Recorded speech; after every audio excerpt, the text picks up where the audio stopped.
Hello, I'm Dee. I create a web manga and a webtoon from the same universe under the title Grey Is. I'm not a festive person and I don't like events and celebration days. Yet there's one day I cherish, and it's the anniversary of Grey Is on November 30th.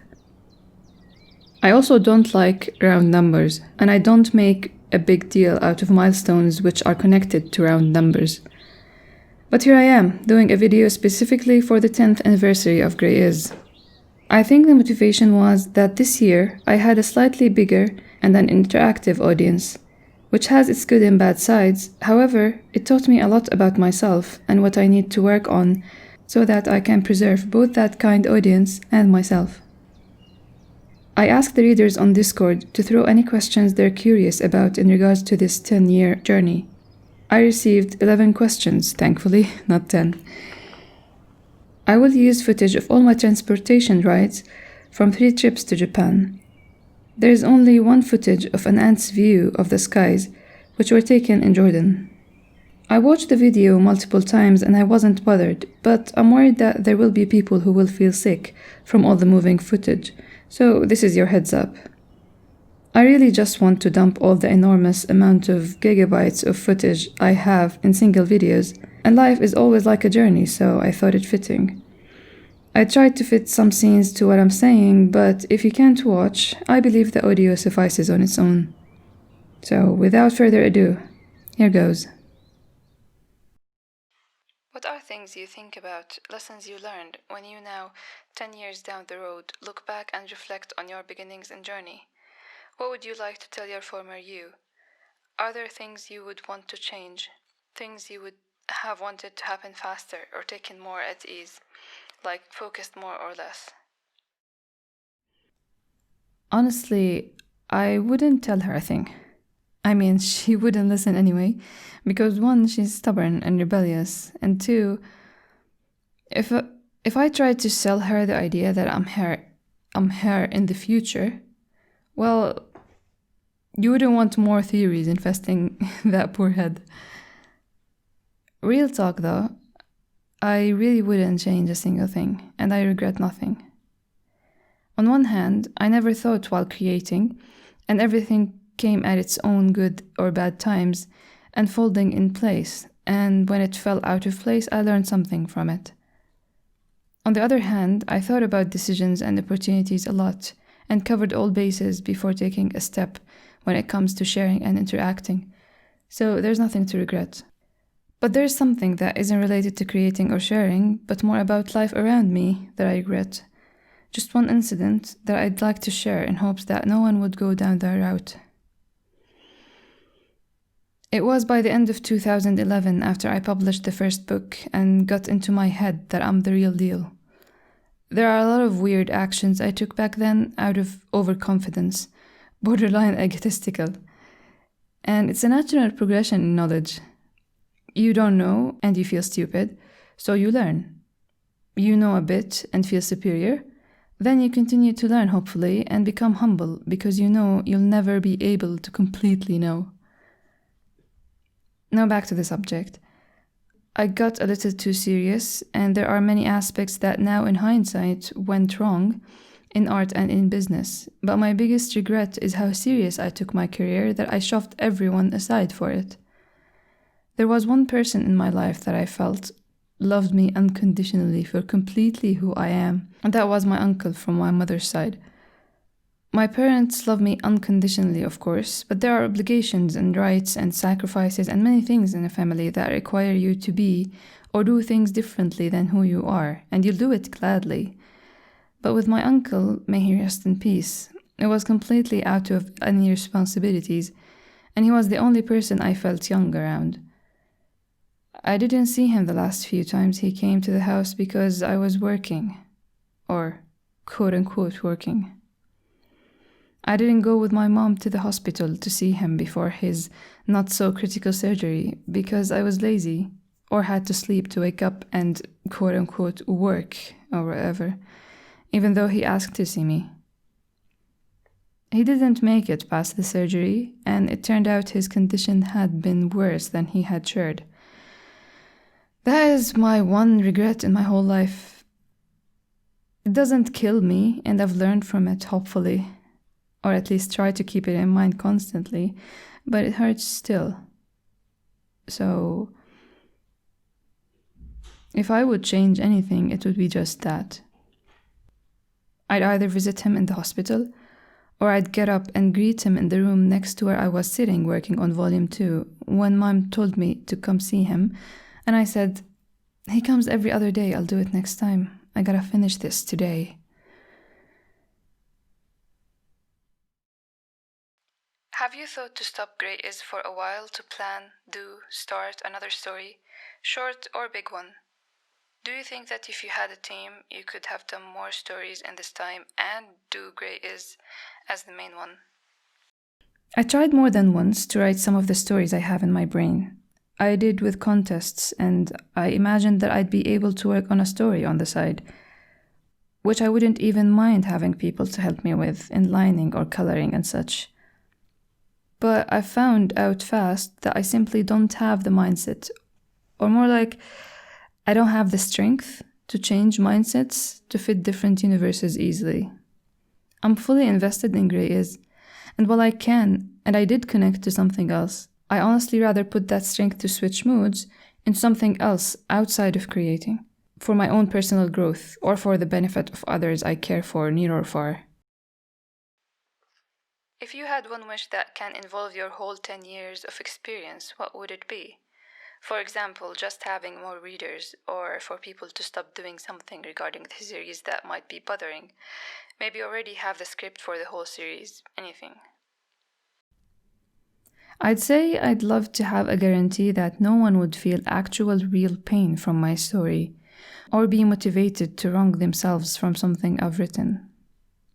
Like, I fear when I write a real depressed line or a conclusion for a character to give up on something or switch to the darker side, I fear for those who would relate or would be affected to the point they're subconsciously influenced. But at the same time, not having the guarantee makes me put in more effort and serious thinking into writing things the best way possible, and I believe that comes through to the readers. At least I hope so. On a less important level, I'd love to be a little more known or acknowledged. I don't want the glamour or the hype, but a little more recognition would be nice after these 10 years. Along the journey you've had with Grey Is, what's the most impactful moment you've had to experience with the manga? When I read the question the first time, I thought of the two most powerful moments I experienced while working on the manga. They affect me internally and externally quite strongly. Then, to be sure, I asked the person who sent the question if they're asking about moments in the manga or with the manga. It was the latter. I want to share both answers because I thrive and my whole drive is intrinsic, so it's only natural that the biggest impact is one that I experienced internally. I'll start with that to leave the emotional external powerful moment, the best, for last. On a personal level between me and the manga, Chapter 0 and Chapter 56. The minute I saw Black and White in an actual scene, talking, walking, and reminiscing in the pilot chapter, the fact that these boys I had been drawing and thinking about for the past 8 months are now in this 16 pages manga chapter, which I sent to my closest friend and she cried reading it and replied, "They're moving." The whole day was very full of heartfelt moments. And Chapter 56 was, for those who played the game Journey, like the last level of that game. If you're not going to play the game and not interested, just search on Google Journey Final Level. And that will deliver the feeling I was having when I worked on the chapter. The chapter was part of a very heavy arc, and for so many things to come full circle, and for me to go back and rewrite the very first monologue about Grey, but after 56 chapters of events and development, I was actually hearing music in my head while writing the chapter, and I cried and I was shaking with my heart skipping beats while I was illustrating it. Now, the moment I experienced with the manga, I think the most impactful moment, and has been for a very long time, was when I received a message on Tumblr from a girl who wanted to share a moment she experienced with me. She wrote to me about her father's death and how she was just trying to pass the time while grieving by tidying her room. She was feeling awfully sad while she arranged her books on shelves. I can still see the pictures I visualized while reading her message clearly. When she held Grey Is in her hands, she opened the book randomly and was greeted by one of those chapter end illustrations that has "keep a smile on" them. And she smiled, she told me. She sent me to thank me and how that's probably what her father wants her to do too. I was in a dimly lit room, so I hadn't revamped my room by then yet, and it used to have the most frustrating low white light. I can still go back to that desk and still feel as strongly about that moment. It was the first time it hit me, the power of sharing stories in such a big world as the internet. The power of small messages like peace or stay strong when they're weaved by invisible hands into someone's life, someone who is in need. What's your preferred ambient or place to create your story? Do you have any things or places that spark inspiration? I mean, I'm not picky at all about places or specific settings. Any place and any setting can inspire new interactions, and it's easy to just write mundane scenes in my head. The first part of the year 2012 was intense for me when we lost my uncle. Family deaths are very challenging when it's someone everybody loves. I had to be the stronger person for my mother and younger sister, so I spent much of the 3-day memorial writing chapters in my head. It isn't healthy and I learned better, but all this to say that I would write and draw anywhere. However, when I face a difficult problem in writing or planning an outline, my go-to is always a good nap on the floor. All my great ideas come to me right before or right after a nap on bare floor. What is the most difficult thing, situation, character, or subject for you to handle in this story? The abuse, of course. Being in the shoes of an abuser, think like him and justify his acts and see the world through his lens and then draw the actual abuse is very difficult. Also, the setting which takes place in the first 5 years of White's childhood is very, very hard for me too. Same with the parts of the older generation's past. Part of the themes are just too uncomfortable for me to think about, honestly. You feel you feed the boys with something just as they feed your life and ours? If possible, what shape or word would you describe that something? I get the feeling you're grateful to them, but if possible, I'd like to hear the tone, shape, and colors to that answer before assuming on my own conclusions. As a creator/discoverer of the story, what is your wish, prayer for them, for the past, present, and the future? Well, first, I give them each other. That's enough. That should be enough. Also, there are 2 lines I'm not gonna cross, which I know would be too much for them, for me to write and resolve, and for the readers. So there's that. I don't think of feeding them anything, honestly. They don't need anything from me, and I don't need anything from them. But we enjoy a universe together. We're in an ambiguous give-and-take relationship that I can't really explain. I can't explain what they're giving or taking, or what I'm giving and taking. But it's a white, squared space full of light where we hang out. The real reward is how our small, humble universe reached people and affected them. I think that leaves us all in here speechless. Do the boys influence your daily life, short-term or long-term? How did they shape you as you grow together? You think you shaped them too? Are you a voice in their heads? In all honesty, I don't feel like there is a divide here. Here's a short story. In 2009, I was completely 100% alone, to the point that my own family don't remember me existing with them. My younger sister, who I've always been close to, She says that it's like we met in 2010 because I was completely off in 2009. Not the entirety of that year, but the second half of it after I graduated college. In November of that year, I was offered an internship as a background artist with... should I name the studio? I guess those who know. I don't want it on record. I was supposed to be in Tokyo in March of 2010.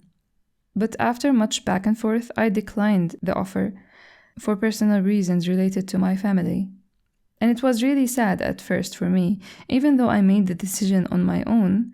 But come January, it was very clear that it was the best decision, because a life-altering situation in my family happened that month, and it was for the best for me, for everyone, and especially for my mother, who has always been my number one supporter, for me to be there in Jordan.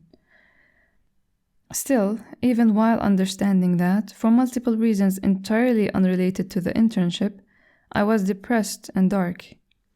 But of course, I was creating and writing and dreaming.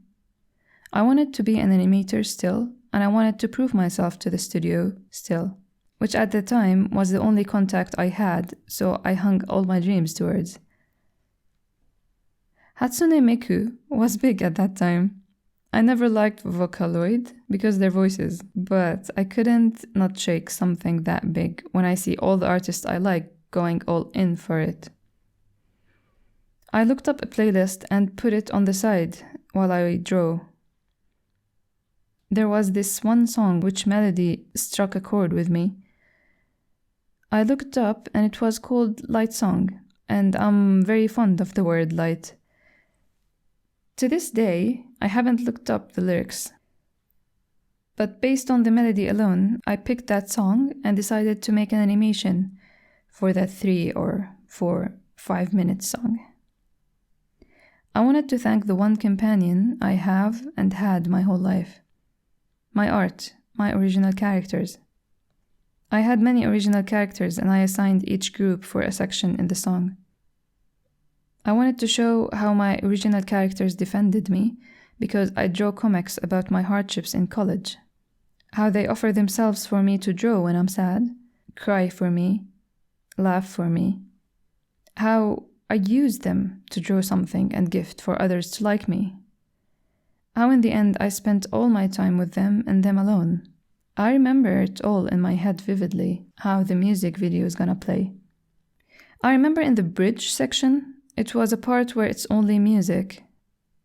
I imagined I drew myself walking up a staircase that has no beginning and no end in sight. It was white and lit. Images of all the characters would flash as I woke up, and then, just when the melody is almost over in the section, I reach a platform where my original character Jusan and another 2 characters, Densitsu and Shizuka, would be there, give me a hug, then they disappear. The song goes back to its end chorus, but I have no visuals for it in my head. I remember that I thought I've reached the climax with that bridge section, and the characters fade away through me. Why do they do that? How do I conclude this music video? Where to go from that part? I guess back then things got intense outside of my art world, and I got distracted, and gradually the whole project went back in my head. But in March 2010, Grey Is started taking shape. Now that I think about it, and I did like a few days ago from writing this answer, it seems like the whole thing in my head was a farewell for those characters that live on, yes, but not now. And they just said their goodbyes through that music video in my head. And the end chorus is the beginning of my art career, which is what I'm living now. I cried, not teared up, but I stopped and cried while writing about that music video and feeling all those feelings with the visuals in my head and all the emotion of what I feel for Grey Is now and where I'm at. It's all good. I gave up what others would consider the opportunity of a lifetime for my family. And I think God gave me more than I can ask for, because I wouldn't change this for the world. I wouldn't exchange it for anything. And even though I say I want recognition and stuff, I really, really would never feel bad about it or want it any differently. I would want to change maybe how I share it, where I share it, whether I'll share it. But me and these characters and this story, there is no end to it right now until all is said and done. I don't shape them and they don't shape me, but I feel like the continuation of this music video is just me and these characters running side by side. Everyone has their time ahead, but for the most part, we're just all running together towards whatever the future has for us. Do the boys come out on paper the way you see them in your head? And do you think most readers perceive them as you intended? In your work process, do you start from writing the story or from the art visually? I see art in my head the way I see the world. I rarely pay close attention unless I'm observing an object that I want to understand the hows of, to learn how to draw it inside out, or when something enchants me and I just lose myself in. I do that with people from afar too, but not really looking at their faces. So generally, I see things in a fast, glitched manner, like a video taken by an old handheld camcorder. That's all to say, I don't really see in my head, but rather on paper as I go, and I think it's the drive that keeps me moving my hand. It's like digging through layers to bring out what's hidden. Not looking closely at people results in me not being 100% sure that viewers perceive my characters as I intend them to look, especially with expressions. I often sense that people don't read the expressions as I draw them or how I see the end result. Thankfully, the comments tell me otherwise for the majority of the time. I guess that's why writing visually is the best medium for me. Words are like my crutch, I guess. Which moves me to the third point, the process. I write in my head while seeing the blurry, undistinguished visuals. When I start typing or writing on paper, I start seeing more of the weather, the colors, the feelings, and the sounds of the scene. It's a very curious thing, honestly. I often doodle a certain visual that I see while I'm typing, in fear of its passing away without me getting a hold of it while I'm in there at the scene. Writing visually in my head sometimes causes the challenges I face when I want to reformat a thing to a different layout or adapt it to another medium. Because when I write manga, I see pages, and when I'm working on a webtoon episode, I see in colors. So rethinking it all is a drag because it's like creating it from scratch. And again, it's not seeing, it's like I'm seeing with my heart rather than images in my head. Because if you ask me what I'm seeing, I'll probably draw a blank. I said it back in 2011, and it's still the case that when I write certain scenes, I feel so disconnected from this dimension that I get hit by all my body needs, from food, water, bathroom, once I put down the pen, exhausted. I'm sure the majority of creators will get what I'm saying, but for the few that don't, call me crazy. I won't take offense, for real. What are 7 projects you'd like to do regarding Grey Is if you didn't have to care about time and real issues like shipping, popularity, production, or anything? For example, 60's clothing line or the relaunched book bundle. I think dreaming is nice sometimes, and I think ideas, unrealistic as they might be, can say something about who you are as a creator, so I'm just curious what your mind cooks up. Of course, I'd love to revisit, retouch, edit, and reprint volumes 1, 2, 3, hopefully in a box set, but that's a realistic goal that I'm planning to do, so I can't list it here. But I do have a lot of dreams that I see them as only dreams because the idea is so big, I don't see it becoming reality. So here goes. 1, of course, I'd love to have a 60's clothing line. I'd wear a lot of the clothes that I drew in the story, so that would be nice. Figures, 100%. I'd love to have a standstill figure, not those with movable limbs or anything. I just want them to be a standstill figurine. Just something that would look nice and brings a smile to the viewer's eyes, I think. A soundtrack album, 1000%. This is a thing that I've always dreamed of. An album for every book, that's even more of a stretch. But an album for every book or every arc. I even have a few ideas for the titles, so that would be nice. I really wanted to do, there's a lot of ideas I had for printing certain chapters. Like there are 2 chapters in volume 8, which I would have loved to execute better when printing. Chapter 61, I really imagined it as an envelope that contains something that you would use to read the chapter. And those who read the book will understand these 2 chapters that I'm going to talk about. And the other chapter is chapter 62, which I really wanted to use different paper for. And the first part of it, I would have loved for it to be the actual thing that I illustrated, not the thing, not just a drawing of the thing. I don't want to spoil, so I hope those who read understand, and those who read later will come back and visualize what I'm saying. An animation, like a trailer, an opening or an ending, that's another nice thing that I'd love to see. I don't think I can do it, but I could hire someone and be just the art director, the creative director. I don't know what's the role, but I'd love to hire someone to do something like that. It would be nice to see the boys moving. Accessories and jewelry, like Black's necklace, for example, or their matching bracelets. I thought of a lot of things that are related to the story, reminders that you would carry and remember. But I also would love to do friendship merch that are really cool. So I never thought about it seriously, but things that older people would wear just to promote the same ideas that I want to promote in Grays, I think. And the last one is pretty unrealistic. I'd love to have like a funding account. I don't know if that's the word or something, but it would be nice to have a way for people who want to own the story but can't. Something community-based where people would buy for one another. I always have orders of 2 copies of the same book, or the same person placing 2 orders for different destinations. And I always thought that would be neat to have a thing publicly where you can register a gift order or something. I get messages from people who wish to have the books but can't.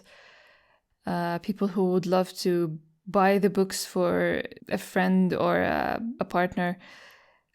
And I know the technology to pay me in smiles or promises doesn't exist. So for now, the only realistic option is this. So yeah, I guess these are the ideas. In all these years, was there ever a time where you have fallen a little out of love with the boys or the story or other characters? Didn't want to show them or draw them or tell about them? Maybe wanted to pose or tell something else? Because I feel like there is always love in Grays, and I wonder if that's because you have continuously loved everything about it. My art is a reflection of who I am and who I interact with, so I never fell out of love with them. But if I'm emotionally distracted by big trauma or some hardship, they sit down and wait because I would have no feelings to give, since I'm always 0 or 100%. The second case of not sharing or telling about them, yes. I feel that from time to time, and it depends on the people I interact with and how I feel about sharing in general. What I create is part of me, so just like when you're angry at someone or a group of people or the entirety of human race, you wouldn't want to talk to them. I feel the same about sharing what I create. And it's not all when things are bad. I like my space, and I like to spend much time alone rather than with others. I love interacting with my readers more than anything, but I also very much need my time alone. I was very depressed and betrayed by people who read the story this year, that at some point I didn't feel like I have the mood to line or finalize a drawing. I'd sketch and write because I'm constantly creating in my head happily, but for something to be out there, clean and pretty, it felt like there was no point. I never wanted to pose or tell something else, because I'm 100% in tune with this story at this time, with who I am right now. And that's why I said earlier that I need actual energy to change mindset, to write another universe. So, this was all. If you've reached this far in this video, and more importantly with Grey Is, thank you. I really appreciate every moment of your life you spent with me in this universe. I'm always rooting for all of you to find the grey and balance between black and white and continuously fight, even when resting. And of course, whenever you can, keep a smile on.